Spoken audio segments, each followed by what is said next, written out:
You are about to participate in a great adventure. You are about to experience the awe and mystery which reaches from the inner mind.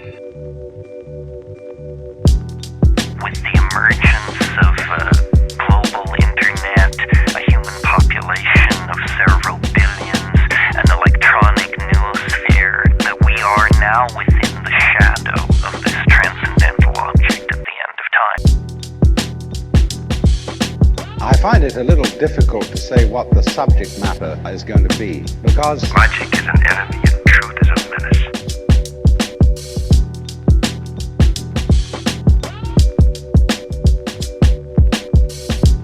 Shake and bake, steps back, three-pointer, bang!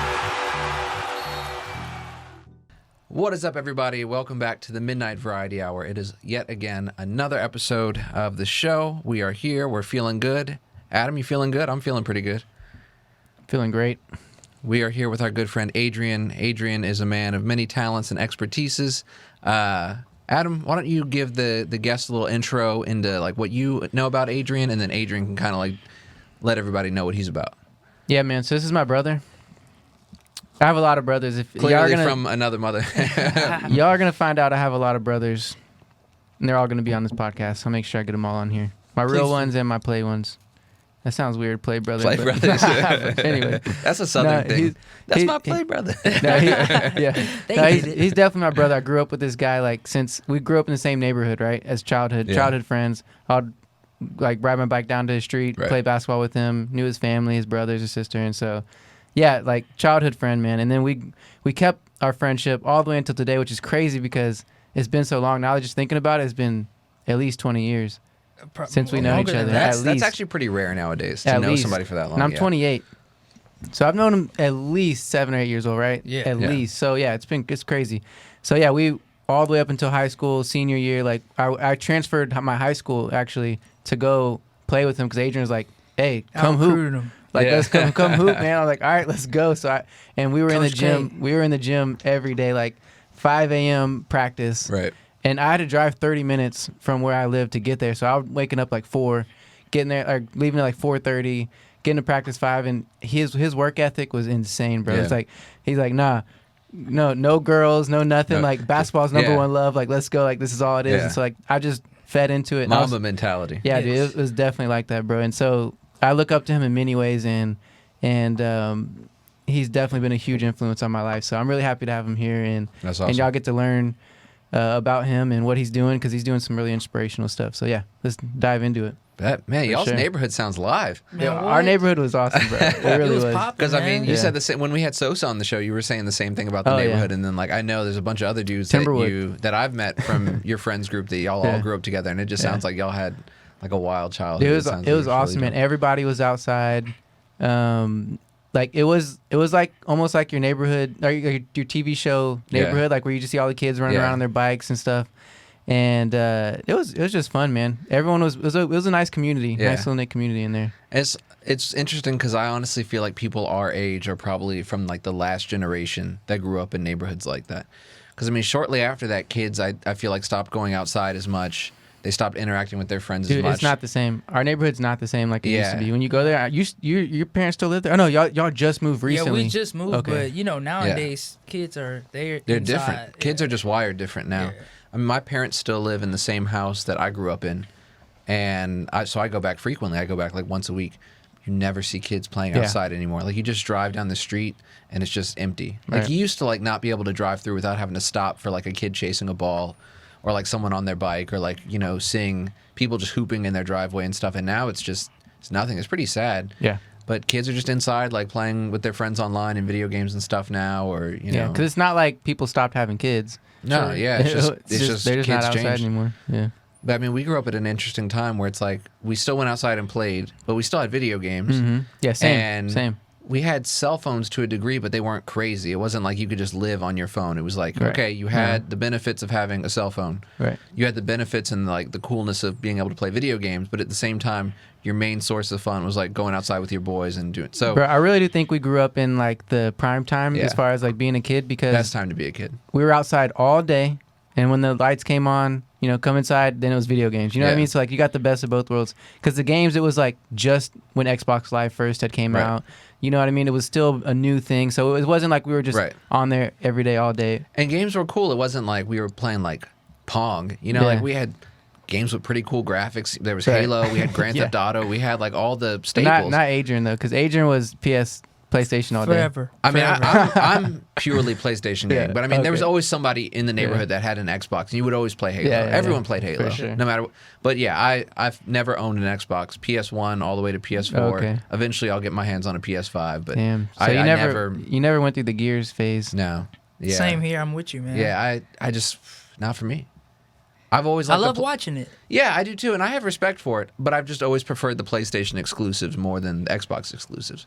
That's just me. I don't know if I'm just biased because that's what I grew up with. You just never played Gears of War, but it's okay. I mean, I feel like PlayStation is more of that entertainment vibe. You know, it's more of the entertainment vibe, and you have the Xbox is more of the actual hardcore gamers. I like that entertainment vibe where I can laugh, have fun too. You know, that's really what set them apart, in my opinion. But I just think that Xbox controller is weird. It's huge. It's huge. It doesn't fit in your hand really well. I don't know. We had so many debates about this, me and Adrian growing up. It's just like having a debate with an iPhone and Android. Yeah. Because they both do the good things. But Would PlayStation be Apple in that? Like, do you feel like PlayStation is the iPhone in that argument? Well, yeah, because, I mean, it's Microsoft. Xbox is Microsoft. Oh, yeah, I guess that makes sense. Yeah. PC. And then you kind of always associate PlayStation with being blue and Xbox with being green. Yeah. So it's kind of like... It's true. Yeah. I don't know. I mean... Trenches. Then there are people that are, like, really pretentious about, like, oh, you know, I would never soil my hands with an Xbox. And I'm not like that, you know, but it's just like I don't know. But anyway, so Adrian, I know you're a big time sneakerhead. I know there's a whole bunch of different stuff you're interested in. I know you're like a Kanye fan. I know you're really big into music and all that. So why don't you tell the people about kind of what you're interested in, what you do for a living, and what your whole thing is? Okay. So yes, my name is Adrian. I go by Pepper. That's my nickname. That's actually like the dopest nickname. Or I've ever Bird. Yeah. Pepper or Bird. Like I say, when I was born, my family, they just started calling me Pepper, and it just stuck with me like forever. Yeah. And, you know, that's what I go by. But basically, a little bit about me. Adam really kind of explained it. Like my early years, I guess you can say middle school, high school, it was just like straight basketball.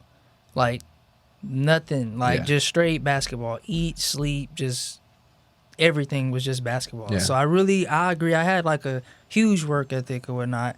Went to college. I played college basketball for 4 years at Southwestern University. Oh, nice. Let them know what's up. Yeah. 15 minutes away from Austin. So that was a little cool experience. And then my life kind of like changed to where I started to, you know, think differently. Started think with my brain, like actually use my, you know, my head like in the books or whatnot. So I started, you know, reselling sneakers, clothing, all that. And then I just recently opened up a nail salon. It's pretty cool. Congrats. And I work at Chase. And as far as the workforce, I've been around with HEB, in refineries. Yeah. Bro, Adrian's in an HEB commercial. HEB commercial, yes, man. Yeah. That's dope. It was a crazy experience. I got a lot of girls that way. Bro, they did you wrong. They put a voiceover on him. Yeah, man. I got a high-pitched voice, but it's okay. That shit was so funny. What did the voiceover sound like? It was like a white old man. What, bro? It was like, didn't match him at all. But it didn't matter, man. I got so the funny. face, man. I was in there, you know? I was in there. That was funny. Yeah, I still remember that. That was, I want to say, that was freshman year of college in Austin. And I just raised my hand and said, more holiday dinner items. Wow. That was it. So what are you wearing today?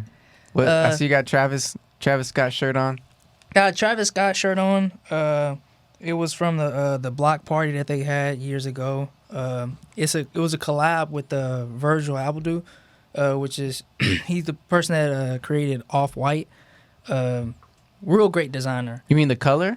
No, what are you saying? well, it's No, a brand. He had Okay, like okay. a brand called Off-White. He actually did an Off-White collab with IKEA. And there was like a What? bunch of Virgil Abloh, like there was like welcome mats. I There was there. like, Oh, shit. and dudes were like camped outside of IKEA to That get was Oh me. my Yeah, god. That was and me. people That were was me. flipping welcome mats and like I don't know. I think there was like some other IKEA items. I don't really remember. I That's just remember the crazy. welcome mats were really So big. you have well with the IKEA. That was one of my favorite collabs. Yeah. I think it was 2 years ago.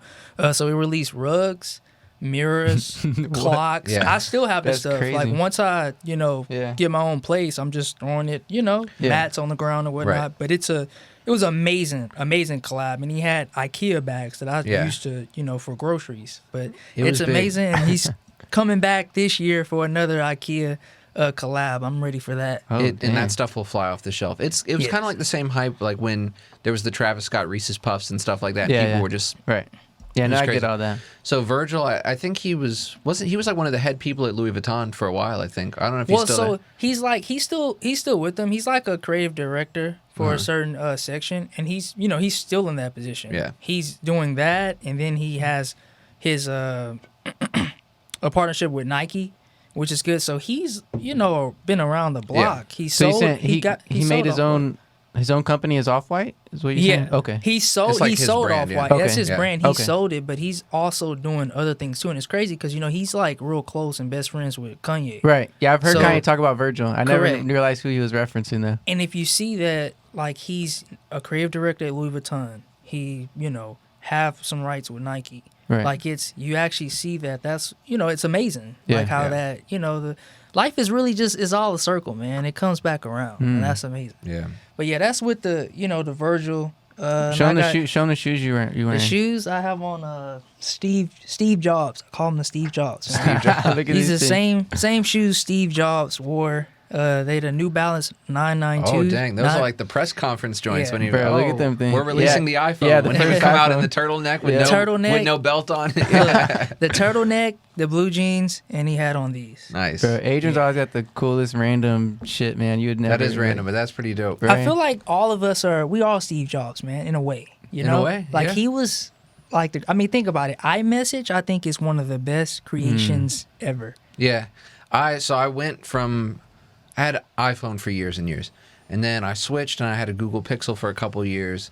And then it came time for me to get a new phone and I went back to iPhone because I was like, I just missed that iMessage. Yeah. can't. You And know? we were all like, "Hey, the green's got to go. Get that Gotta green go." message out of here." Which is crazy because like I mean, there's such a I don't know if this is purely the result of like Steve Jobs, but just like the marketing of like the iPhone and how it's like, even though there'll be features on Androids that come out before Apple has them, Right. when Apple does, people are like, oh, Apple, or Right. you'll be able to like, well, my Android can do this, and this that your phone can't. They're like, Yeah, it's but not it's an still Apple. not an Yeah. iPhone. Like your emojis are ugly, Right. like shit like that does. But I mean, Yeah. I agree. There are a lot of pluses of having an iPhone over having an Android. But I can also say that there's loads of pluses over having an Android. Oh, but for sure. I mean, Steve Jobs did his job remarkably well. No pun because- intended. Yeah, seriously. Amazingly. We don't trust green messages though.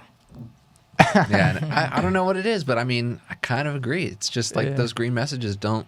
It just hits different when the message is blue. I don't know. They're not attractive, man. Yeah. That's funny. Well, yeah, man. So tell us about the opening or the starting of this nail salon. Is the hair that y'all do hair as well? Yes. And so yeah, tell me how that This is a really started interesting time and- to start a business. and yeah, tell us what happened with that. So basically, how it started with me, I really just stay low key. I am an introvert, and I just really stay low key with my projects or what I do, because I just want to, just bam, there it goes. It's real. It's actually happening. But basically, it's my cousin. She had a dream of starting a nail salon. I knew nothing about the nail salon, that industry or whatnot, but she had a dream, and I just followed with her dream. So I want to say it was about 3-4 years ago. She needed, some money to invest, and I was like, okay, I'm here. I like the area, where it's gonna be located. It's located in Homestead, Little York, and that's exactly where I'm from. So it was good to piece that back to where where I was born, where I was raised at.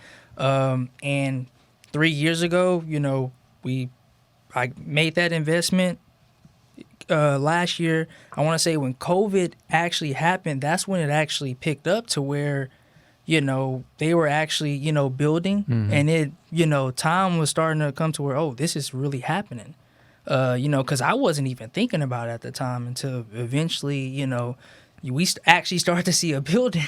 And then, you know, February 6th was our opening day, and here I am ever since. No sleep, man. Yeah. No sleep. So is it going well so far? Yeah, it's actually going well. I mean, you had the little snowstorm and all that stuff, but it's going well. We're progressing. We're looking good. It's called Melanin Nail and Beauty Bar. Nice. Can I get a pedicure there? Yeah, pedicure. We got men's pedicure. We have one called the Space Jam and one called the Black Mamba. Oh, So, yeah. Come get the Space Jam. Yeah, man. nice. And you know, for the girls, we got them too. Got the hot girl, you know, chocolate Barbie. We got some stuff. You got some stuff cooking up. Yeah, you I gotta check come it through, out. man. Yes, you have to. I have a history with Homestead as well because I have a lot of friends. Just being in Humble, you're relatively close. We're like 10-minute drive just down 59, and so I was always down there hanging out with friends and stuff. So I have a lot of memories and like. It's like good energy when I go out there, you know what I mean? Yes, so yeah, yes. I love it out there. Like always good food, and they do the what is it when they bring like the horses and the cars? yeah. What's it? The trail ride? The trail rides, yeah. The trail rides out there are awesome. If no one's ever been out there, it's really fun. Good People time. come out out there. and just like bring horses out. Yeah, and everyone they'll bring their street. horses. They'll bring their slabs, you know. So there's everyone's swaying in, and there's just So that's parties like going some on real down the Houston street. type shit. Oh, Yeah. Elbows it's amazing, poking out. dude. It's a good time. It's always a good time out there. And just Yeah. remember, we I'm got the PlayStation 5. We're getting that in there, so you know, ladies, if your men can come get their L's on 2K while they're waiting on you to Wow. get done. We got you. Yeah. Damn, you know, I've always kind of like low key wanted a pedicure. But I see people like getting them all the time, and I'm like, that actually looks pretty great. You know, I just feel like it's like one of those treat yourself type of things. Oh yeah. for That's sure. what it is. Yeah. Like I really don't. I'm just now, I guess you can say, getting introduced into that. Right. But yeah, it's needed, man. Definitely, if you like work out, really, you know, grind. It's good to, you know, treat yourself with your lady, you know. Right. For Yeah, sure, man, bro. it's good stuff. It's good stuff cooking, man. Well, I can say, man, I'm proud of you, bro, for putting this up and making it happen. Because it's these things are like hard to come by, you know. And then Yes. Yeah. to put it out and like manifest it and make it actually happen from it just being a dream is crazy to see, man. Especially Yeah. like, you know. Yes, Man, man. it's It's wild. just, it's fate, man. Like, Yeah. I'm a big, like, Christian, you know, believer or whatnot. Like, you know, it just started for something, and then, like, now I'm here. Like, and don't get me wrong, the work is tough, you know. Like I say, I really don't sleep, but like I say, I'm still here. We grinding it out and worried about other businesses from there. Bro, that's another thing I've always appreciated about you is your faith has always been strong, bro. Like, it's always been like your rock. You know, God is like always been your rock. And that's something is that something that you think you can credit as far as like your work ethic and your just who you are as a person? Yeah. Like, yeah. I really wouldn't be here, you know, today. I really had a hard time, I guess you want to say, through college. I really didn't have a good college experience. And definitely when I came back, like from college, when I graduated, that first year was hell. Just just a brick just hit you across the head. But, you know, like, it made me stronger. You know, I learned how I can, like, embrace, you know, that feeling that I feel. I wouldn't say I was depressed. I was just sad. And use that into my work ethic.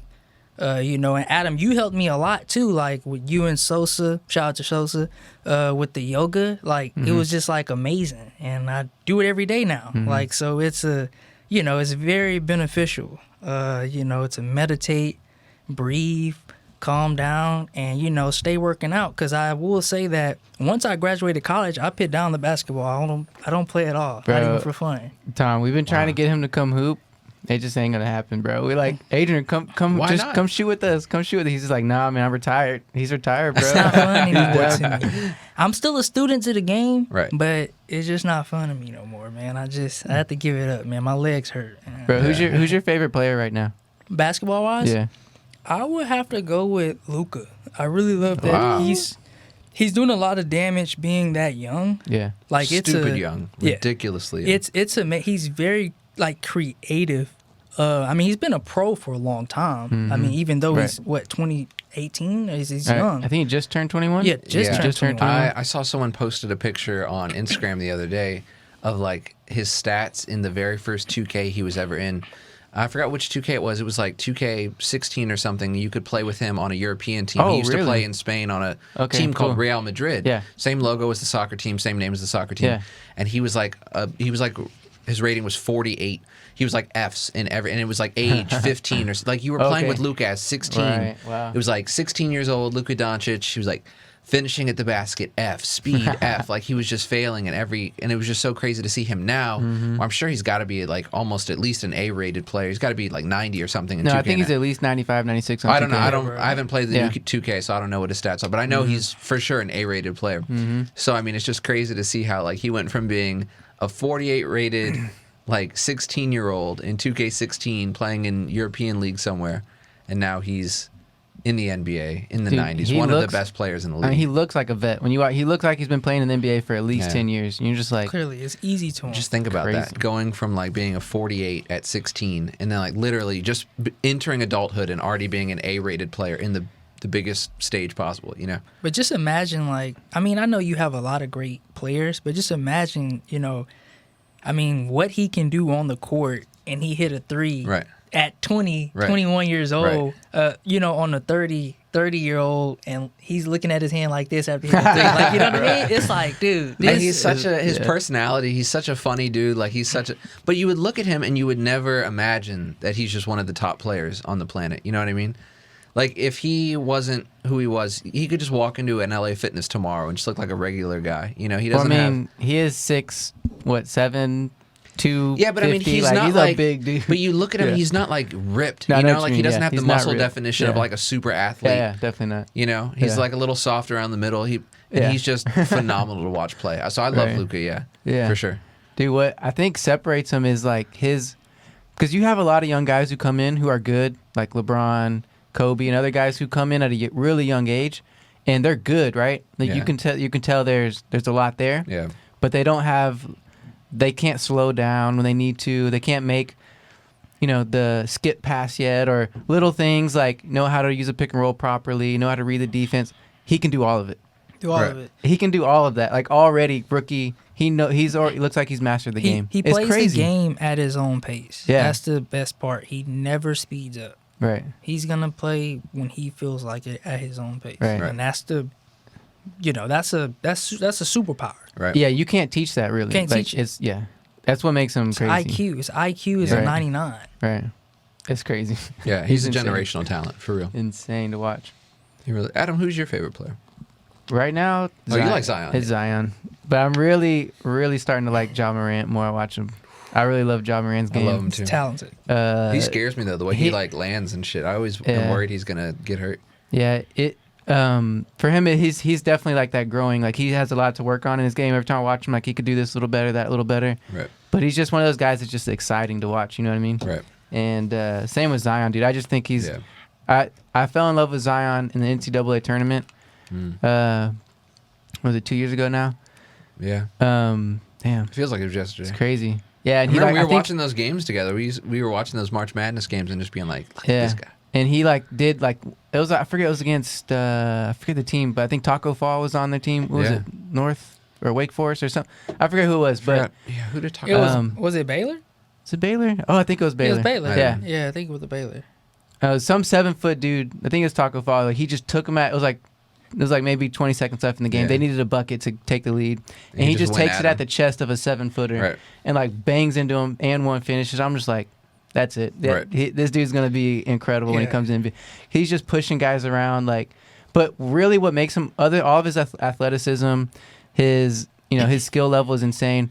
But what really made me fall in love with him was his he has that X factor Mamba mentality look in his eye. Right. He's like, give me the ball, get out of my way. Right. That's what I love. That's what really makes me love certain players whenever they have that. Because when you get to the NBA, you're like, okay, everyone's super talented. Yeah. Everyone's really good. But what makes people top, what makes them a little bit better than everyone else? Right. When you look at guys like Damian Lillard and Kyrie Irving, people that, all right, they're like, give me the ball, get out of my way. Yeah. That's what separates you. You know what I Yeah. mean? They can get a bucket anytime you need it, make a play anytime you need it. And I think Zion's going to be that guy for a long time, Yeah, he's That's just me. He's coachable, and he can take over when Mm-hmm. he wants to. Yeah, he'll like I say he'll last in the NBA. It's amazing. Yeah. So that's mine. What about you, Tom? I don't know, man. I mean, It sounds like really cliche to say it, but ever since he came in the league, I am a gigantic LeBron James fan. James. Yeah, LeBron James. LeBron James. I was the guy in high school that was like yelling at people in the hallway about how he was better than Kobe, and like I was that guy that was always a ride or die LeBron fan. My birthday in 2003, I got a Cavs LeBron James jersey, so I've always been a huge fan. But I'm also a gigantic Knicks fan, so I love my boy Julius Randle and what he's doing right now. He's playing out of his mind. He's crazy. Yeah. He looks good. There's so many dudes I love watching. I love watching Zach LaVine. I love watching Julius Randle. I love seeing what Christian Wood has gotten up to with the Rockets. But yeah, LeBron. I mean, to this day, I still think he's the greatest player in the league. I love him to death, and I'll ride with him until the end of the line. I hope he gets to play a season with Bronny. That's all I hope for. I hope maybe he can get another ring or two. I think I'm picking him to win this year, and then I hope he just plays enough seasons to play one season with Bronny and then just ride out in the sunset. I can see that happening. That would be pretty badass. I can't lie. I mean, he has this like ridiculous longevity about him. He's been in the league for 18 years now, and he hasn't even slowed down. You know, he's still playing elite level basketball. He's playing full seasons. Full seasons. He's almost never getting hurt. You know, he's a tank. You know, and I think he really wants that. He wants to play one season. He said it. You know, with his son. And what's crazy is like we're gonna have that name, LeBron James. Like there'll be a LeBron James in the league 10 years from now. You know what I mean? So it's like we'll always be hearing LeBron James. So it's crazy. I was talking to one of my friends about it yesterday or a couple days ago, and we were like, "Do you think he'll go by Bronny when he comes into the league? Yeah. Like when you see his name on the box score, is it gonna say Bronny James or is it gonna say LeBron James Jr.? Probably will. Probably say Bronny, because they're not gonna want to. It's gonna get too confusing, you know. Yeah. Yeah, it'll get too confusing. Well, especially if they're both playing.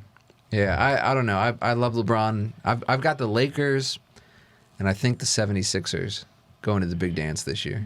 I don't think Brooklyn is making it to the finals. I just don't think that their style of play is going to hold up through the playoffs. Yeah. But that's just me. Utah looks good too. I just don't think they're for real. Like if Utah comes up against the Clippers or the Lakers in the playoffs, I think both the LA teams will take them. I have respect for them. I think they'll go deep, but I don't think they're going to the finals. It's going to be an interesting, playoff run. It really is. So many good teams. Yeah, it's a lot of good teams. The Sixers, that's a fair choice. I mean, like I say, Brooklyn, they do have those superstars, but man, James Harden is a bad man. I'm sorry, man. He's a bad man. I mean, and as much as it pains me to say it, like, as a big Rockets fan, like, I was kind of, like, a part of me was hoping, like, maybe it won't work for him over there. I know. But I mean, you can't help but just watch this man and go, God damn, I got all respect for that brother. Yeah. Like he knows, he mastered how to score. Yeah. And I'm speaking of just the one-on-one game, how that one-on-one game can eventually lead to him, passing dimes or whatnot. Yeah. He's coming up with, triple doubles and dipping. That's it. Bro, there's no crazy. doubt that he's revolutionized the way we play basketball today. Yeah, you could write a textbook just on like James Harden offense. It's for sure ridiculous. The thing is, he'll probably, as long as he's with Brooklyn and the three of them are in Brooklyn, neither of them or none of them will probably ever win an MVP just because they're all on the same team. You think so? Damn, that yeah, sucks. because I mean, think about. the award is so tailored to like the impact you have on the team. Yeah. And if you're on a team with, like, all of them are MVP candidates. Kyrie is playing ridiculous basketball. I think he's like 27, 6, and 5 or something right now this year, which is preposterous. KD is KD, and then James is playing the way he's playing. So all three of them are having MVP caliber seasons, especially KD coming back off that, horrible injury. It's amazing seeing that KD actually kind of looks better in some ways than he did before, which is nuts. Dude, it really is a miracle though. When you look at the Achilles injury, look at the players. Go look at the players' history of that injury.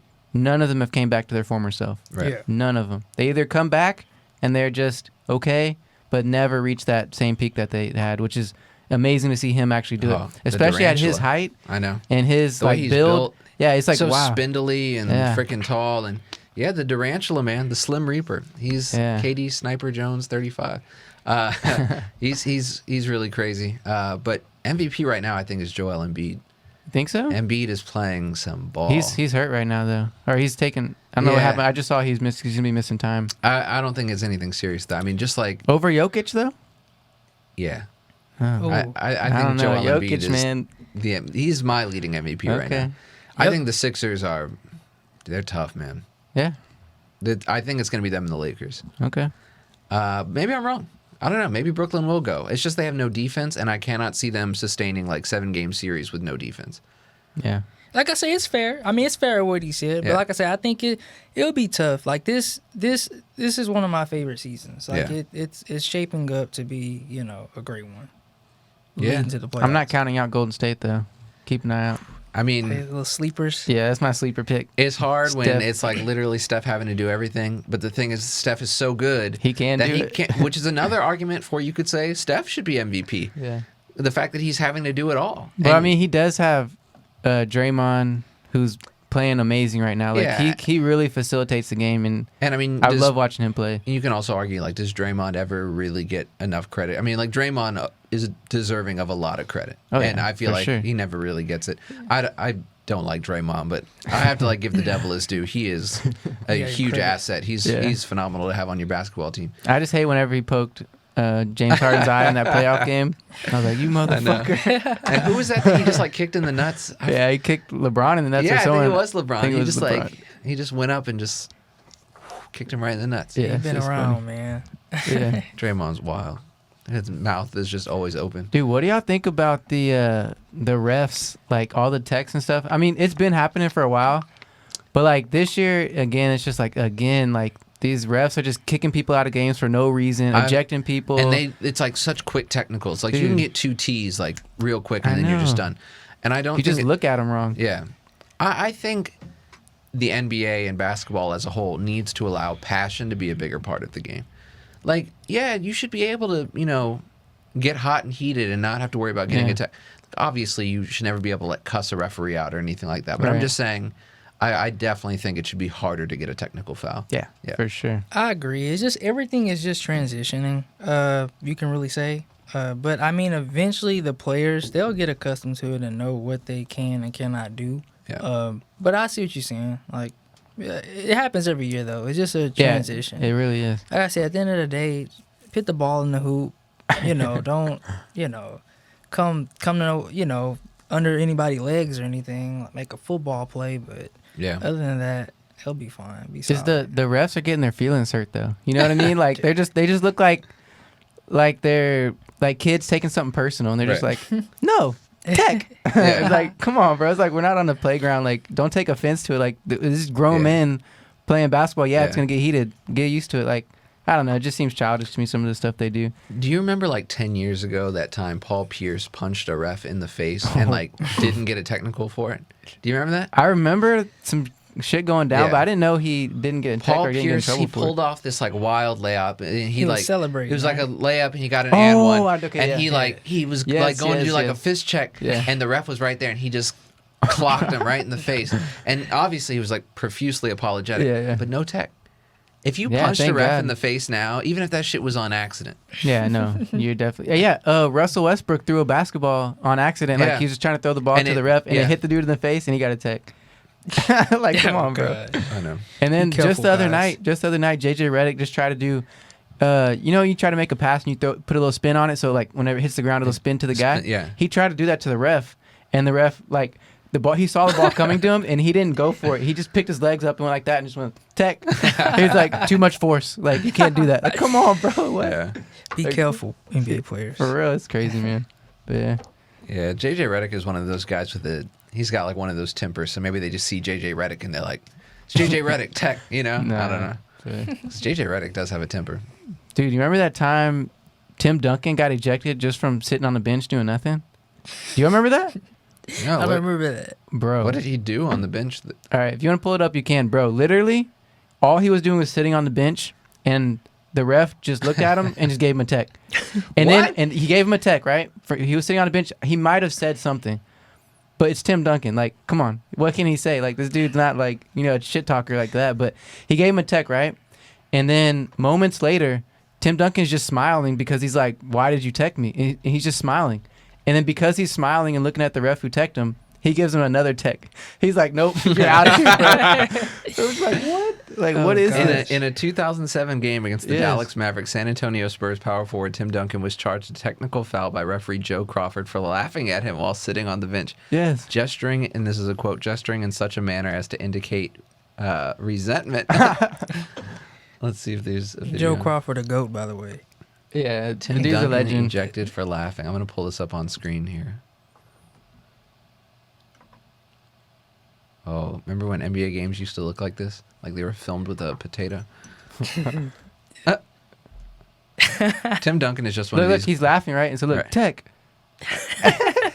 And then he's like, what? And Come on, man. he's like, hold up, did that happen? And then he's ejected. Wow. Look, he has to leave. Why'd he get two? Joe And then Crawford Joe don't Crawford, play. and then Joe Crawford, Uh-huh.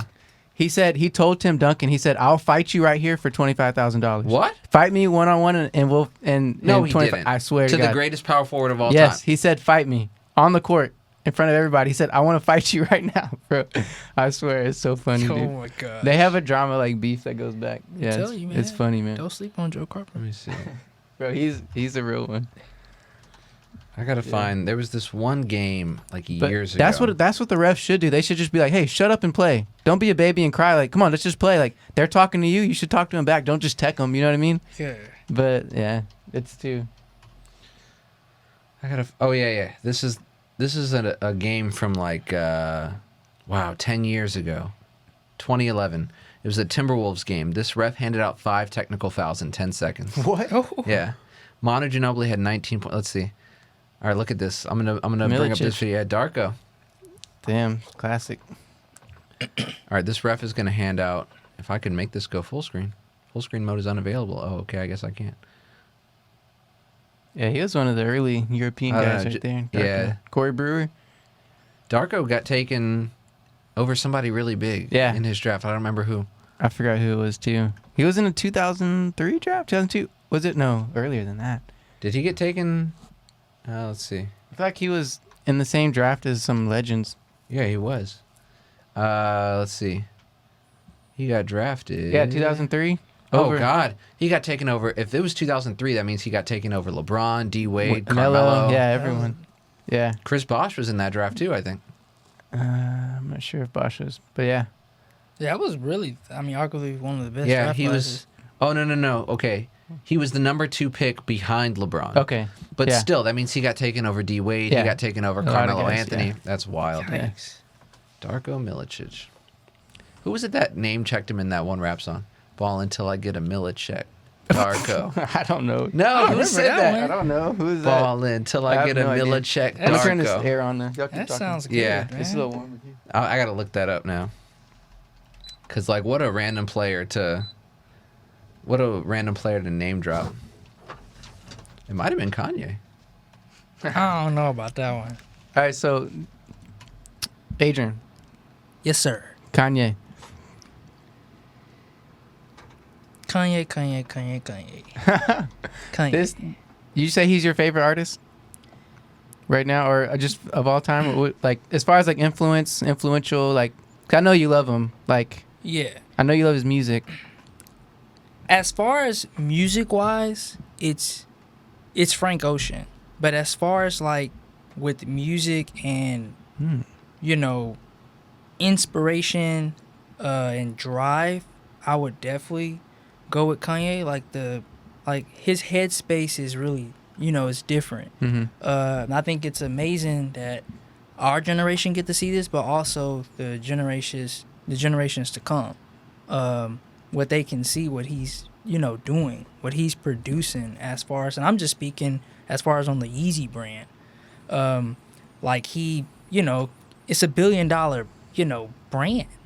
Like it's just crazy how he left Nike and went with Adidas, and I mean this brand is worth, the Yeezy brand is worth, over $1 billion. I mean that's That's crazy to think about. It's that a really lot, is wild. and he's trying to get his shoes produced, in the USA. Right.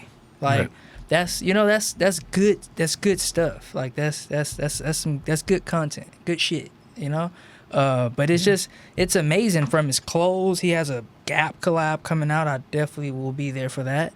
Like it's just, I don't know, just the way he operate. Like I love that podcast with Joe Rogan. How it just let him fly, let him sit there. Yeah. When he Mhm. pause and think, and just go at it. Because only a certain kind of person can interview Kanye. Because like if you don't let him like think or let his thoughts process, then the interview is like worthless. Like Joe Rogan, I think, did a really good job, kind of like understanding how Kanye's brain worked and how like his speech patterns worked, and he interviewed him in a way where like Joe wasn't dominating the conversation. He kind of just like Adrian said, he was letting Kanye like fly, let him do his thing, let him say what he had on his mind, and I think that's what made that episode like as good as it is, because it's a really great episode of that podcast. By the way, it was Big Sean that said that line. Oh, really? Yeah. You can song, say Lemonade.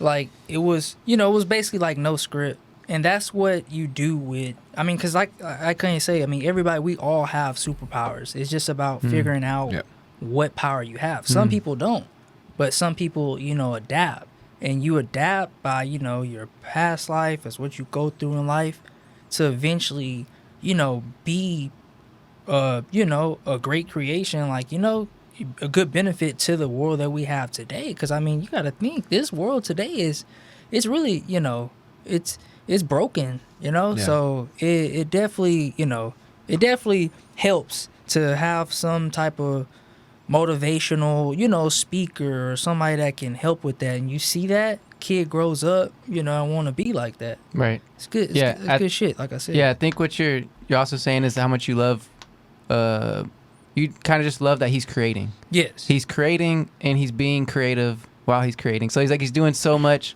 on top of what he built, like what he started off with, where he came from. You know what I mean? He's grown from just like a producer, correct, to a rapper, to a multi-million, billion-dollar artist, working with everyone. Now he's doing shoes, then he's doing fashion, then he's doing, like, you name it, like he's doing a whole bunch of stuff. Like I remember seeing where he wanted to build like a 7-screen display theater or something, 7-screen movie experience. or whatever. Like, yeah, and all this stuff is like, but it seems crazy. You're like, what does he want to do that for? It doesn't even make sense. What is this and that? But it's like, but you step back and you realize, oh, he's just trying to create. He's just trying to get out whatever's going on in his head and just trying to put it out into the world so people can experience what his visions are and stuff. But you know what I mean? Yeah. So, what the fuck is 7-screen movie experience? Because he was like, Mark Zuckerberg, I need $1 billion. Yeah. And he was like, I have all these ideas, Mark Zuckerberg. And they were just listed on like a list. And it just said 7-screen movie experience. Yeah. I want to know what the fuck that is. I don't know, but you got to ask Kanye. I mean, it's like, it's something that we won't understand. Yeah. Only he will understand it until we actually see it plays out. Right. Like I say, as I go back, just as far as fashion, he started with fashion. I mean, he had a Louis Vuitton collab, like before any for sure African American, could have something like that. He had a shoe with Nike and not an athlete. I mean, that's a huge deal, and it breaks barriers, because you see Travis Scott not an athlete, and he releases shoes every year with Nike. Like it breaks barriers, and it's like I say, it is like amazing. But he's pitting on for definitely a lot of people. But like I say, what I base it off, it's giving a lot of people hope too. Because like I say, don't get it twisted. Like he is. I mean, I know he have his beliefs as far as presidential, however that goes. But like I say, for black people, as far as being creative, like it's a good thing for somebody want to push and grind like that to be influential in this world. And one thing that he do give respect to is like the young kids, because that's the next generation when we're done. Like that's what matters. Yeah. And he's so easy to be picked on by the media. And you know what I mean? Like, so a lot of people who don't even listen to his music, all they're seeing is what's coming out in the media. You know what I mean? And it's typically going to be bad or controversial or whatever. So, like, I feel like he's built, like, a really bad reputation with people who don't understand him past what he's doing. You know what I mean? They're just only seeing what's coming out in the news. Because he's such an easy, like, topic to pick on. You know what I mean? Because he's been through so much stuff and he loves to talk. So he'll go on rants and people just pick out little things that he says. Oh, look at this. Look at that. So everyone's thinking, oh, this dude's crazy. He's insane. He's out of his mind. Like, whatever, right? But then you step back and that's why I love y'all brought up the Joe Rogan podcast. Because that's why I love podcasts, man. Because you can sit down, long form, listen to somebody, and really get to know and just see how they think. And just see what's actually going on there. Is it all of this stuff that everyone's saying, or is it something else? And you really get to see that he's just a human being. He's just a person in this experience, trying to live and operate whichever way he thinks is best for him, and that's really all it is. And it's like you can't knock him for that. You know what I mean? And like people try to understand it, but it's nothing to understand. right? Yeah, It's him. for sure. That's what he has. Like Yeah. I have what like put it on me. I have what what I go through or what I want to do in life. I can say it on this podcast, but will you understand it? I don't know. It doesn't matter. As long as I feel it and it's from the heart, then let's go for it till the wheels fall off. Right. Yeah, man. Yeah. He's an interesting guy. He really is like an interesting dude. He's had so many different phases of his life. Like I just feel like as a person, he's kind of like there's like different eras of Kanye West, and you look at him and you just like watch how he's grown as a person. And there's a lot of things that Kanye West has done that I agree with, and I support him in a lot of ways. There's things that he's done that I found to be like really questionable. I don't really care what someone's like political affiliations are. If you want to vote for Trump or if he wanted to ride for Trump at that point in time, that's fine. But he like, I still can't get out of my mind when he said the whole like, oh, slavery was a choice thing, and then like he was rocking the Confederate flag, and he had like a reasoning behind it or whatever. But I still just thought it was really strange. So there's always been things that have made me like, I don't know, Kanye, I can't get behind you on this one. But I do like to see Kanye thrive. We were all there for one of his Sunday service performances here in Houston. I thought that was an insane experience. That was amazing. It was one of the greatest concerts I had ever been to, just in terms of like the energy in the room. I mean, it was a church. We were inside of a church. We were in a church. Yeah. Mosh pits, bro. And like people it were was like, it was amazing. I mean, like Dan Crenshaw was in there 2 rows next to Kim Kardashian. Yeah. It was like the weirdest assortment very of people were in there. You had people that just normally would go to Lakewood Church. Yeah. You just had like white people in their 50s that just wanted to hear church music. But then you had people that had like never been in a church before in their life, and they were all just in there vibing together. It was wild. It was insane. It was one of the craziest experiences of my life.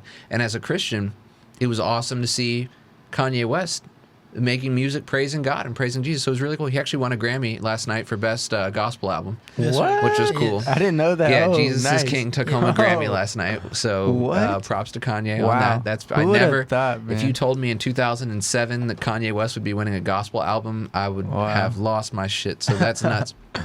Yeah, dude. But I don't know. Then there was the whole like his run for presidency. And he had that weird breakdown at that rally where he was like crying and screaming, and like he got off on this tangent about abortion, and so I don't know. I never like evaluating people's like mental state, but there's definitely been times where I think he's been like kind of mentally unstable, and I'm sure like the life he lives has an insane amount of pressure on it that I probably couldn't handle. But I just don't know how much of what Kanye does. It's like, do we chalk that up to just he's an artist that's a bit mentally unstable, and like you can't take everything that he says as like a 100% fleshed out thought. Like what mind state was he in when he said that slavery was a choice for 400 years? Slavery for 400 years, that sounds like a choice to me. Well, so the thing is what I said before is like, it's a lot of stuff that we really can't understand. As definitely with a human being like that who speaks his mind, like he knows what to say, but he doesn't know how to say it, basically. Like the whole slavery was a choice. I mean, I totally understand that was very controversial.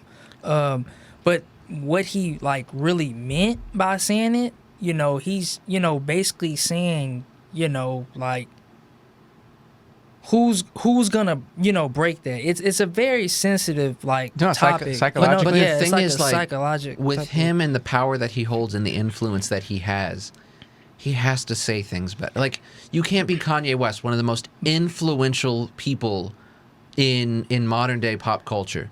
You can't be out here saying slavery was a choice not like having that be a fleshed out thought. But remember that will put him in a box. If he has to like present something in a certain way for people to understand, that puts him in the box. If he's not in that box, then he can create. And I totally understand. It's some stuff that I do agree with, some stuff that I don't agree with. But like I say, the best thing that I get out of it is that he's not in a box. He's free to just do what he wants to do. And I don't know no other artist that could really do that. Like, you know, you have a management team that's like, no, that's probably not the best idea. Okay. But with him, it's like, he's his own manager. I mean, and it could, you know, break or make him. But like I say, I mean, more props to him. I'm not saying I would do it like, you know, but. So as a Christian, what did you think about Kanye West when he was going around saying he was a god?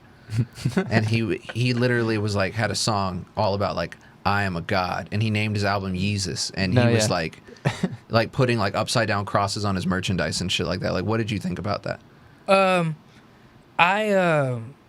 No, I didn't agree with it. Yeah, neither did I. I mean, I'm just being honest, you know, I didn't agree with it, but like I say, people, you know, they make their mistakes. They have, you know, what they do. That's just his mindset where he was going at that time. And with me, you know, I can't judge him, you know? Like I say, only the man upstairs can you really can't judge him, anybody. so. And whatever he went through, it you know, like he clearly has completely redirected his path because he's probably making some of the best worship music I've heard in a long time. I mean, like, I go back to what I say about that Sunday service experience. It was one of the craziest experiences. Bro, of my I life. levitated. I've never. I levitated for real. Like, I mean, it was what, maybe I was ascending, bro. it was, it was I would crazy. I would say somewhere between 15 to 20,000 people in that room. Yeah. Because I mean, it's a basketball Lakewood Church where he performed. For people that don't know, there's a gigantic church run by Joel Osteen here in Houston. Most people know about this. The building that the church exists in was the old Rocket Stadium that used to be called the Summit, and then it was called the Compact Center, but now it's Lakewood Church. So you have all the seating of a basketball stadium, plus the entire floor is covered with seating. And then I think they kind of expanded the building a little bit. So there's probably close to 20. Every seat in this building was full. Yeah. And Bro, there was. Hold up. I'm there gonna was pull up people running. Whenever they opened the doors to get in this place, people were sprinting right.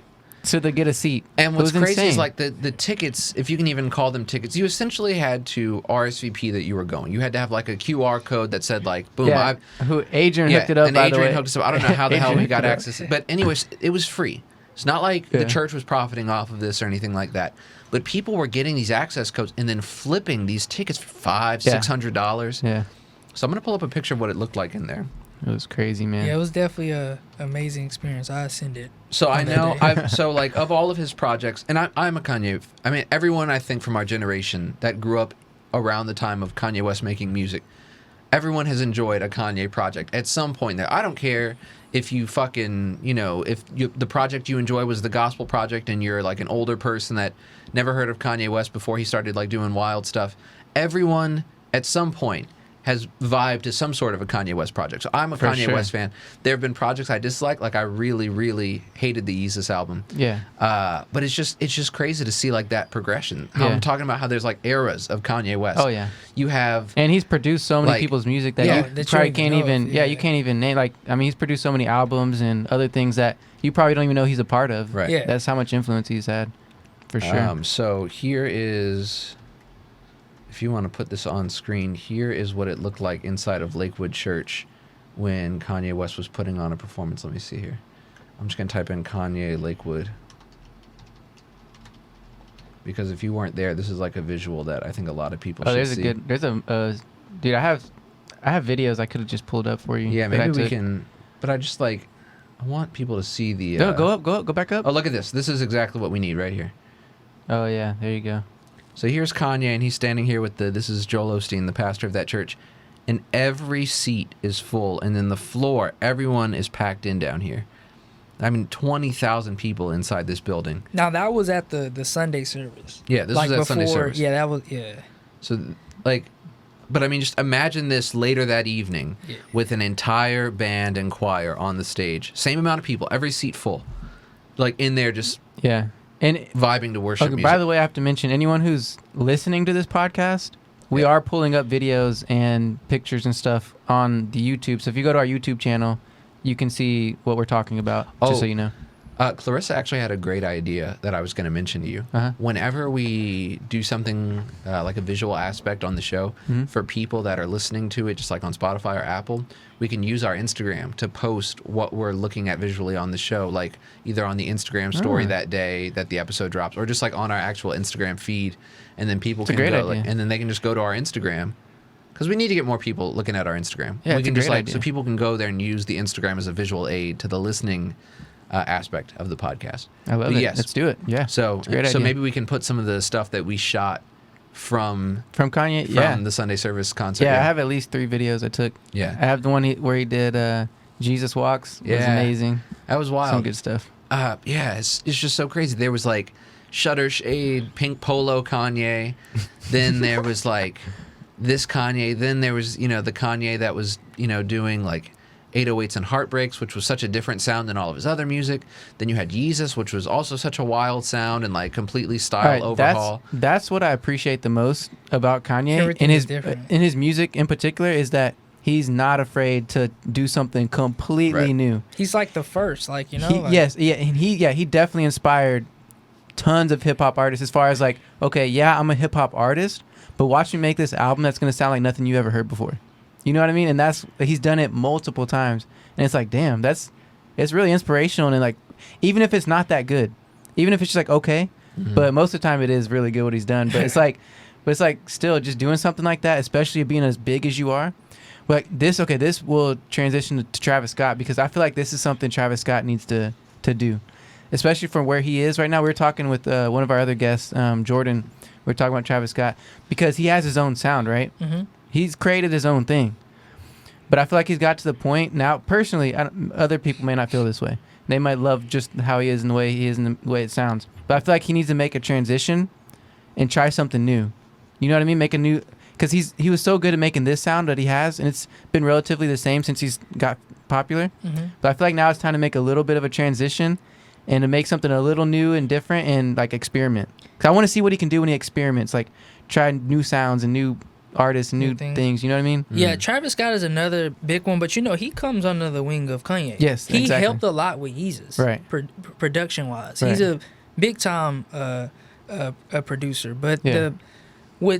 I would say with Travis, I love Travis. I'm sorry to be biased. Like he's for sure. he's A lot he's of people love amazing, him, man. Yeah. But it's also what he's doing outside of music too, Mm-hmm. like how he's selling his name. Like I was just at the gas station. He just released a Sizzler. It's gonna compete with White Claws. It actually tastes better than White Claws. Oh, I didn't It's know called that. Cacti. Like he's what? the stuff that he's like gotta doing. see Yeah, He's pull this up. yeah, What like the heck?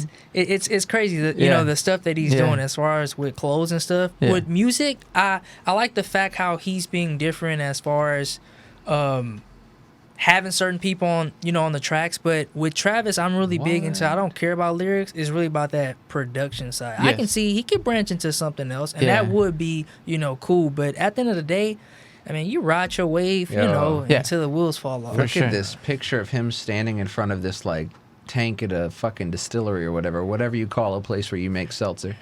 He's like posted up here. He's gonna have 3 flavors. First of all, he's only 28, which is ridiculous. So Mo City. 28 showcased his new, I don't know if this is cacti or cacti, like plural of cactus, agave spiked seltzer. Oh, Less than 1 gram of sugar. hold on, I don't know what just happened. Here, let me pull this back up. All right. So, first of all, everyone is getting in on this seltzer game, which is just ridiculous. All right, what are the flavors? Strawberry, pineapple, and lime. Damn. It's great flavors, I mean, you'll have Oh, some. here's the can. Yeah. Oh, okay, that can looks better than any other the cans. Yeah, of course it does. He got merch too, Yeah. so it's you get a whole The- little vibe. All right, I will say, I think being from Houston, we all, kind of enjoy Travis Scott. I yeah. think that McDonald's shit was ridiculous. Oh yeah, it was. That shit was so stupid. It was. Here's my I meal. mean, it's It's okay. literally just a burger that already exists Yeah. with like barbecue sauce Yeah. for fries. It's- and then yeah. the merch.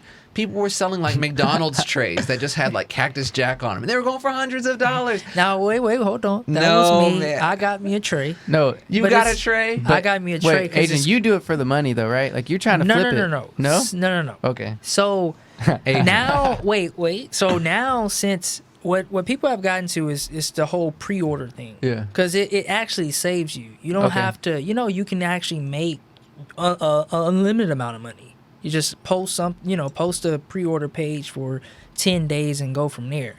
It's a reason why, like, I buy certain stuff. Like, now with everybody doing pre-orders, it's not money. So it's more of type of a personal reason of why you will get something as far as with me. that tray, yes, it sounds dumb, but I just think I'm real big into essentials, like thinking of like, essentials, like what I can use with this tray. Like, I can put my smoke utensils on that tray. Like, it's a lot of stuff. I can go upstairs with my food with this tray. It's a lot of stuff what I can do. So you didn't buy it to flip it. You bought it actually. No, I bought it. I use it. How often you use the tray? I guess weekends. When I go into the movie room, vibe out.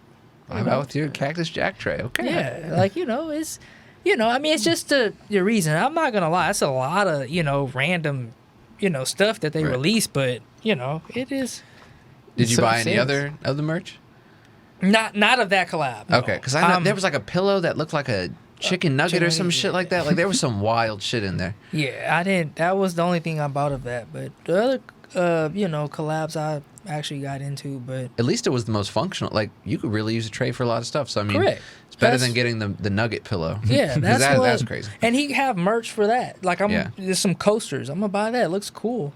Like it's different. So, Adrian, how did you get into, first of all, like buying and reselling stuff and like trying to get like limited release drops and then selling it back? And then like, is that something, because I know you've always loved fashion. And is that something that you found just like, as a hobby, like you were able to get these things and like, were you having fun just like getting those products in and getting to see them and then reselling them and stuff like that? And you just found like it was a way to make money?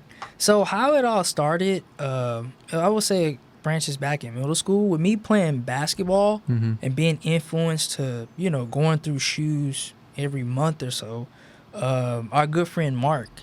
He was huge Jordan collector. Huge Jordan. Dude, you would walk into his closet and it would literally be like the YouTube videos of the people like showing their shoes, ceiling to floor. Nothing but Jordan boxes. And I'm talking about shoes that crazy. he actually like wanted. Like, numbers as far as like 17s, 18s that people really don't even think about or appreciate. Yeah, you hardly even see those like in public, 17s Correct. and 18s. Yeah. And they don't make a lot. But it really was his influence and just me being in that basketball vibe. I still remember this. My first week of college, before I went I came back the first week to get some Jordan 5s. It was the metallics. I went with That's Mark. my favorite J, by the way. That's my favorite Jordan. Really? Is the 5s, yeah. Yeah. I still have the classic white and red the sweat. fire reds. I feel like everyone, for the most part, loves everything 1 through 11. You could even say 1 through 13. Everyone. 13 was a popular model.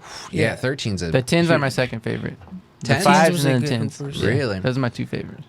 Shit. I have to go with the ones, but that's everybody's favorite now. But I would say as I can place like a shoe that I can only wear this one shoe, until I die, I will go with the black cement 3s. Ooh, Black cement 3s are such a classic. Still have them on ice. Those are sick. That's wedding vibes. Oh, Reception vibes. the 3s are so classic. With the elephant print. So I used to be into buying and selling sneakers when I was in high school, and I haven't done it in years and years. I've only ever camped out for one pair of shoes, and it was the True Blue 3s. So I do love 3s, and I only did it a few times. Like I've sold a few pairs of 7s, a few pairs of 9s, a few pairs of 3s. I had some ones that I really liked. I think like my favorite shoe that I ever owned back when I was really into that was I had the Chicago ones, and I was convinced like you couldn't tell me shit in my Chicago ones. How's it going? And it was a really cool little like micro community to be in. Like I belonged to all the sneaker pages on Facebook, and I was selling stuff on eBay and like mailing sneakers to people, and it was actually a really cool environment. And then I like went to college and I didn't have time to do it anymore. But I've got a lot of respect for the sneaker game and stuff like that. I used to really be big into sneakers. Yes, it definitely like progressed. So after I would say that freshman year of college, the metallic 5 I still remember is I camped out, and I only had maybe $205 to my name. The shoe was $200. I bought it, and then I asked my mom for gas money to get back to school. And that's when she knocked my head off. Right. It's like, nah, you need to get your priorities straight. And in my head, I'm like, no, I don't. I'm young. Who cares? But until I realized that, man, I mean, you having every shoe, it really don't mean nothing. But you have shoes that people can't easily obtain. So when I got to college, like I say, I'm an introvert. So I get to college, it's just all about school and hooping. Right. So after that is really, what else am I doing? So I just studied, websites, Just came good off, buying on websites, knowing, what Twitter feeds to use, and it's been the same ever since. Now when you fast forward, I mean, it actually got me through college because it's shoes that go for money. Like I mean, last week I sold a shoe I paid $200 for. I sold it for $2,000. And that was a Jordan 1 Union. I mean, it's a lot of money to be made, but now I think I'm in the wrong career. Yeah, it's a God damn. It's a type to where it's no sleep now because you have bots and all that. But then you have to get the vibe as far as what you're selling, because not only do I sell shoes and clothes, but I mean, PlayStation's been doing good for me. It got me through 2020. So you were selling PS5s? Yeah, I mean, I still do. Like How many PS5s do you have for sale right now? Right now, I have. Not right now. I don't have none. Right now, they already taken. Basically, I have 3, but they're already taken right now. But I get them weekly. Like if. What would you want for a PS5? Like, what's going rate for PS5? So what I sell it for? I mean, for now, the digital, I just do $650, and then for the standard, $700. Yeah, it's solid. But like I say, it's nobody can get this stuff. So, and then that's so crazy to think you can't get a fucking PS5. Yeah. Like a major the game console.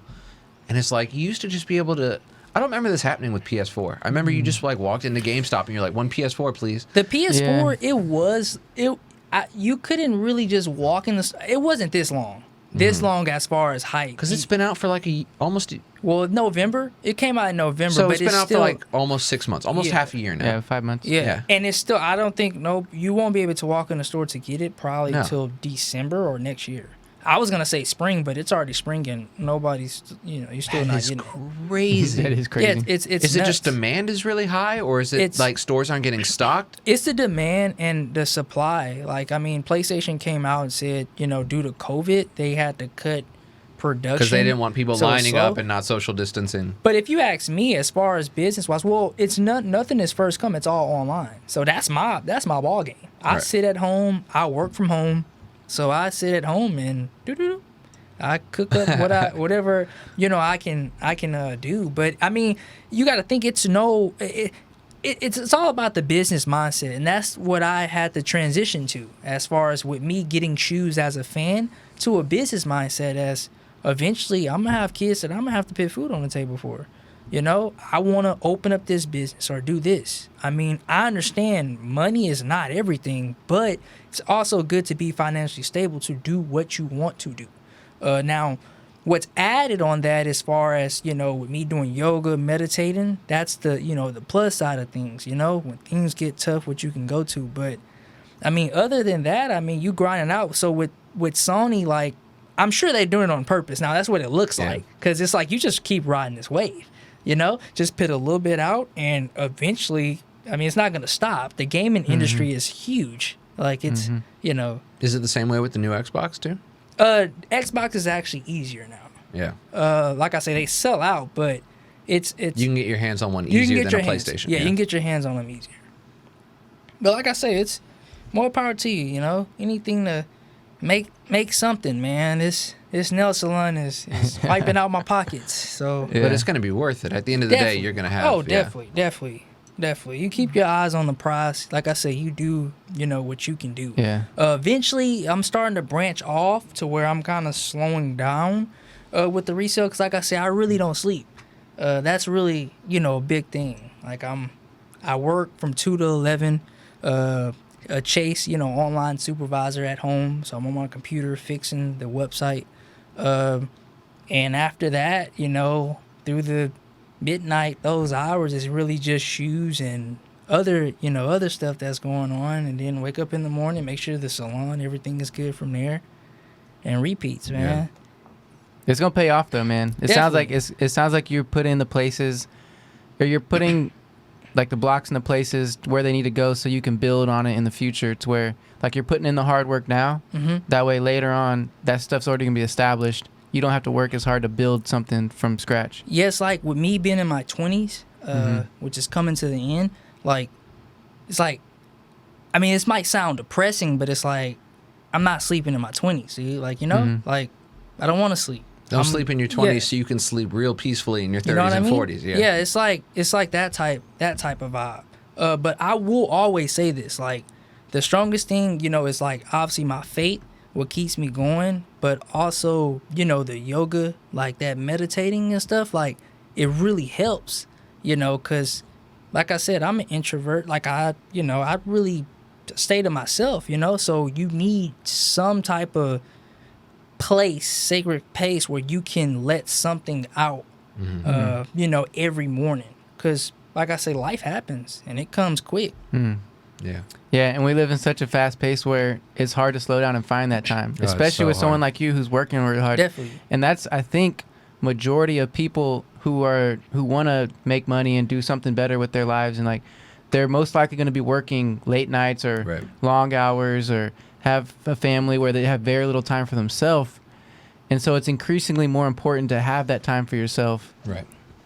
Because that's where you're going to grow. Like really, that's where you're going to be able to contemplate on the decisions you've made, or just have a moment of silence. Even that's just huge. You know what I mean? Just have a moment of just quiet. Okay, let me have some quiet time. Then I'll start taking the calls, answering the emails, running errands, all that stuff. You know what I mean? And I'm glad that you found that, because it is huge. Yeah. It's huge for me too, man. Thanks to like you and Sosa, like it's very crazy. Like it's like really hear yourself. Right. Like literally, like just shut up and just like listen, like the train going, like birds chirping, like it's it's all about, like I said earlier, like embracing this shit, like taking it all in, like the good and the bad. Yeah. And I mean like I say, the good and bad is all temporary, but you better enjoy that good. Yeah. Like it's stuff that you have to enjoy, because I mean you really judge when the bad occurs. Like when things is not going your way, how you react. Yeah. That's really how you are, judged as far as you making certain movements. Like as far as if you're rattled, you're supposed to go right, but you go left. You want to always stay right. Like it's a crazy feeling, but it's like I say, it's all worth it in the end. You see that end in prize. Yeah, man, it's beautiful.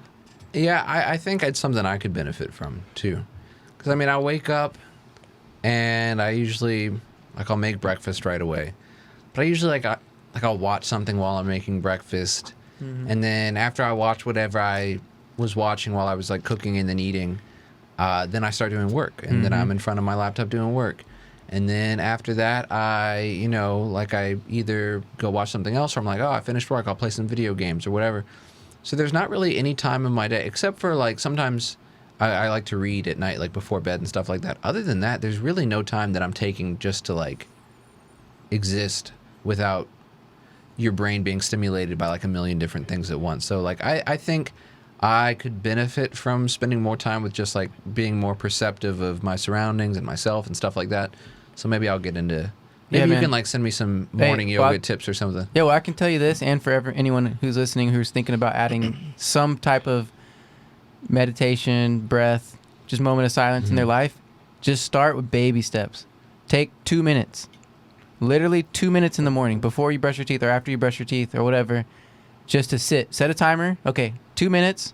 I'm just going to sit and just focus on my breath. Or I'm just going to sit and even read a book or something that's away from a screen, maybe sitting on your porch, or something that's quiet. Just get in a quiet space, 2 minutes, and then go 5 minutes. And then go 10 minutes. Eventually build up your time. But just starting off baby steps, and that's with anything. Even starting off to work out, start off with 10 sit-ups or 10 push-ups a day. Right. Okay, that's my goal. I'm going to get 10 push-ups a day. And then you can build from there. You know what I mean? Yeah. And that's why I've learned, listening to doctors and listening to other people who are trying to help people with life changes, lifestyle changes, is it's what universally accepted from what I've heard people talk about is like these baby steps are so crucial because they're little wins. These little goals, it's like, because it's going to feel impossible. You feel like, oh, it's going to take me years till I get a six-pack, or it's going to take me years so I can meditate for 30 minutes by myself, just sitting silent. You know what I mean? But if you look at like, okay, only 2 minutes a day, that's like a win. That's like, okay, I got it. Like that's 2 minutes. It's easy. I can do that. And it tricks your mind into thinking differently instead of like you're looking at the long process of, slow grind and working it out. But no, just think of it in small, everyday little wins. You know what I mean? Yeah. And that's like, I feel like a huge thing that a lot of people can. It makes it a lot achieve. more manageable. A lot more manageable. 'Cause Yeah, you embrace those like small steps, like that 2 minutes. Like you really take that, to heart. Yeah. And then like I said, it's really not that long. But when you think about it, we are busy human beings, or we claim to be. Yeah. Especially now, like life is just so fast paced now. So fast paced. Like you have to, keep up with it. But eventually, once you beat that mark, now it's time for the next mark. Right. And like I said, another influence was obviously in school. When I played basketball, I really wasn't stretching, which is horrible. I never was taught that. So which is nuts that your coach, like high school coaches, even before high school, middle school, they should be instilling that in people from like elementary school. Elementary PE school teachers should be like stressing stretching to everyone. Yeah, I would say, and I really didn't suffer from really big injuries, which is amazing. But I mean, I will say, like, I'm still not that flexible. Right. But that's what yoga helps with, as far as me grinding to be able to be more flexible. I'm more flexible than I was, a year ago. And just keep, like Adam said, baby steps. Keep baby stepping to eventually I'm the shit. Yeah, Like, where you want to be, right? Yeah, It's like, where I want to be. because we all have this this idea or this image of like what I could be if I'm like at my healthiest or at my best, or like you kind of know what that looks like or that feels like. And so you're gonna compare everything to that. Like if you're not feeling like that day, you're just gonna, okay, well, this sucks, whatever, and like you're gonna be in a bad mood or just whatever. So yeah, Adrian's right. It's like you gotta just every day you'll notice little changes, micro changes, and don't worry about the long-term goal. Just be with the process and understand the process is gonna get you there, and be okay with that, and just understand like you'll get there just day by day. Take your time. There's no rush. This is life is a journey. It's a game. It's just and I love that. It's the influence of Uncle Sosa. yeah, man. There he is. Yeah, it's huge. Yeah, man. So Wow. yeah. It's heavy. Yeah, it's definitely heavy. It's deep. It's deep shit. But like I say, it's good, and it helps me do what I can do and achieve. To eventually when I'm in my 40s, I can definitely relax. Shit, you'll be 40, flexible with a stacked bank account. Right? There you Something, go. man. And loving life, man. Because like I say, wealth is really in our heads. You know what I mean? Like wealth is really is not money. Like No. it's Health it's, is wealth. It's love. It's like what we can I love embrace that. and give off, man. I love the understanding that it's a mindset. Like I remember hearing people talk about like some of the like poorest people like talk about how like they're rich in spirit, or they're like wealthy in what they have in their heart. Like that's where their wealth comes from. You know what I mean? And but like understanding that first, like it's not bad or evil or anything wrong with having money or pursuing money or material items or things, but I feel like first you have to start with yourself and like in where you are mentally, physically, emotionally. Like how is that feeling for you on an everyday basis? You know what I mean? Like is it, and that's where you can start to compare, like using poor or being wealthy as a metaphor to understand like how you are and how you see the world. You know what I mean? Like, are you a loving person? Are you a kind person? And that's where it kind of like starts. And then I say, okay, then go get whatever it is you want else in life. That's what should be the base ground. Like, let me be the best I can be first. Then let me jump out into the world and see what I could do. You know what I mean? Kind of thing. It's like you like catering to yourself. You catering to yourself because let's just say, example, like you're running a marathon. You can get up, don't practice a marathon, and try to run one. The first mile, sure, you probably be good, but by the third mile, you're probably deceased. Like so, but you want to make it to the point to where it's so hard to give up. Like you get to that place to where you're uncomfortable, but you're still grinding it out. And that's marathon. That can be based on anything in your life or whatever you do at your job. That you probably don't like anything. Right. And like I said in the beginning, life is all a circle. That's how it works, man. Life is a circle. That'd be a good title for the episode. Yeah, I love that, man. Yeah, I love that. 'Cause a lot of ancient traditions, especially in the East, have that understanding of this cyclic cycle of life and death, and understanding that this rebirth, it's like everything is a cycle in our reality. Like I mean, you can just see it right now. Like spring's about to happen. Like everything was just dead 2 weeks ago. During the freeze, everything's dead, and now like literally outside my window, there's flowers blooming on this tree right here. It's new life, and it's beautiful. Yeah, and you can see like there's like a tree is a great metaphor for just reality in life. You know what I mean? Just understanding that things are gonna die and come back, and impermanence is a huge idea, and understanding in Buddhist philosophy as well. Just understanding that everything is impermanent, everything. Yes. And it kind of gives you a really nice perspective of the world. It can be, you can choose how you want to look at it. Some people could think that's depressing to understand everything's gonna die, and like, but then you got to look at the flip side. Yeah, everything's gonna have rebirth. Everything's gonna grow again. And what are you know what I mean? doing in that life? Like, you know, Right. you know, I mean, we're on this planet for what? I mean, on average, I don't know, 50, 60 years, 70 years. Like, what are you doing in your life? You know, you want to be happy. That's the goal. I have a good name for it. The Pep Love Life Cycle. You know, something like that. You know? Shit. Something.